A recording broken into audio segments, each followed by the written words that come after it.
We're going to talk about the causes of anthropogenic climate change.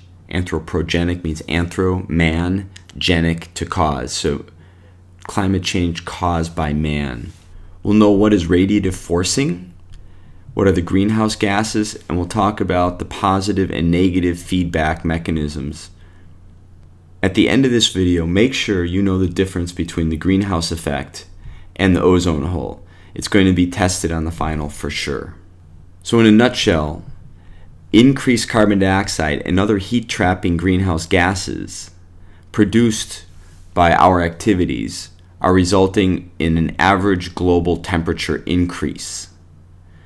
The results of this are many. There are going to be change in weather patterns, glacial melts, ocean acidification, and changes in biology.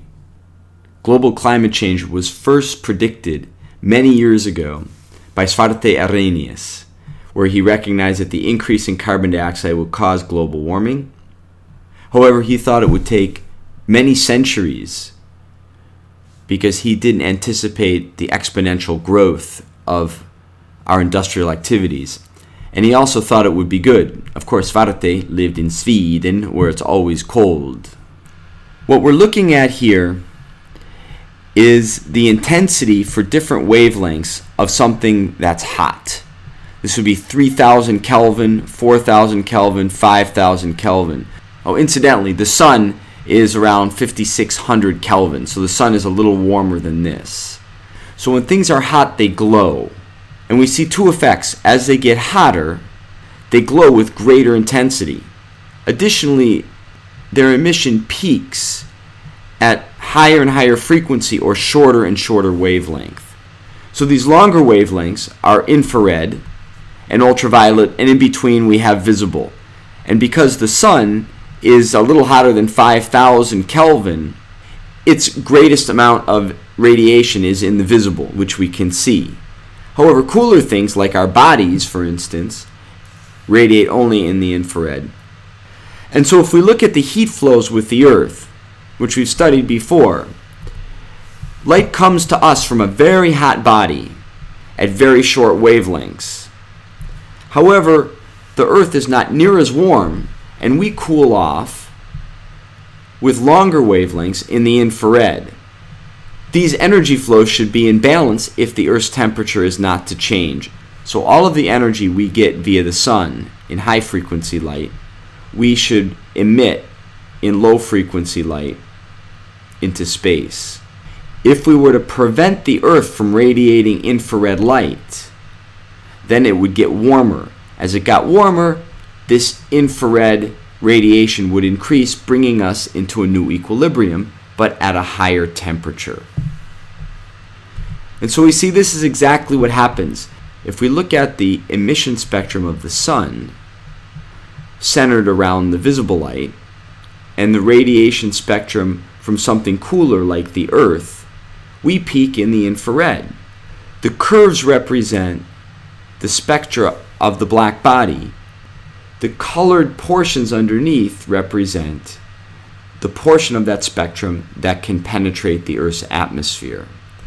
And so what we see, water vapor, carbon dioxide, methane, nitrous oxide, all of these things absorb radiation, but they absorb much more in the infrared than they do in the visible. So essentially the sun's light can come through and warm up the Earth, but it's harder for us to cool off. This is only one small part of all the things that happen. The intensity of sunlight that penetrates the atmosphere is about 1,000 watts per meter squared, and some of it's reflected off of clouds, off the ground, and then the infrared light as well can be reflected back down from the atmosphere. The reflection from the atmosphere is the greenhouse effect, natural and man-made. We see that there are many energy flows from the incoming radiation of the sun and the outgoing radiation from the Earth. Again, these should be in balance. The amount of radiation coming in should equal the amount of radiation going out, which is this number plus this number. And the radiation is in terms of watts per meter squared. We see it's only 341 because this is the average over the whole planet, not just at noon, midday. the greenhouse effect has been in effect well before man's activities have caused it to increase. And without it, we would be very, very cold. So we're grateful for the greenhouse effect. But what's happened is recently we've been increasing it, and this is causing changes. The question is, do we want these changes or do we not want these changes? Instead of global warming, most people are now using global climate change. Because global warming, we've raised approximately a degree. That is not as significant as all of the other changes in weather patterns and biological activity that have resulted from this, directly or indirectly. So let's look at some of these greenhouse gases. CO2 in parts per million, methane in parts per billion, and the temperature as a function of years. This is thousands of years before 1850. We pick 1850 because that's when the Industrial Revolution started. And this is greatly extended. So this is 50,000 years here, and this is 100 years. So you can see there's an abrupt increase in these greenhouse gases in just the past 100 years.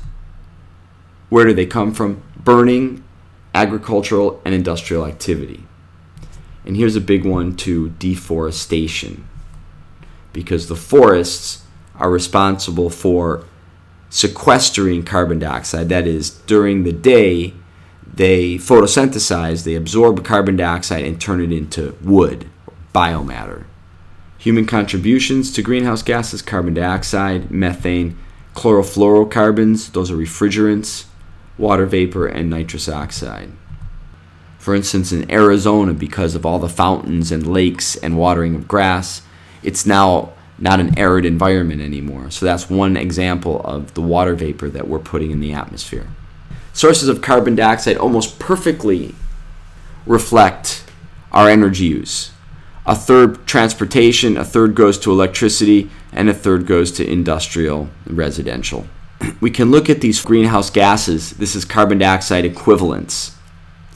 And so most of it comes from energy, carbon dioxide. However, cement, interestingly, is 4% of our greenhouse gas emissions through the production of cement. Deforestation is 20%. Agricultural soils, livestock and manure, cows fart and burp a whole lot. So we can look at the increase in carbon dioxide emissions over the years. At present, 2010, we're at about 35 gigatons of carbon dioxide, or just under 10 gigatons of carbon per year. If we divide by the 7 billion people on the planet, this is about 5 tons of CO2 per person on Earth, average. The United States is about 4 times that, about 20 tons. So we can look at the major contributors here, United States and China. And there's a couple ways to look at this. We might say China's the culprit. They're the largest increaser. They're growing so fast. So China has the greatest rate of change. At the same time, we can look at where we are and say, oh, well, China has slightly more GHG emissions than the United States, but it has about 4 times the population. So the United States per person is a much greater emitter. Furthermore, the area under this curve represents the total amount of carbon dioxide that the USA has emitted.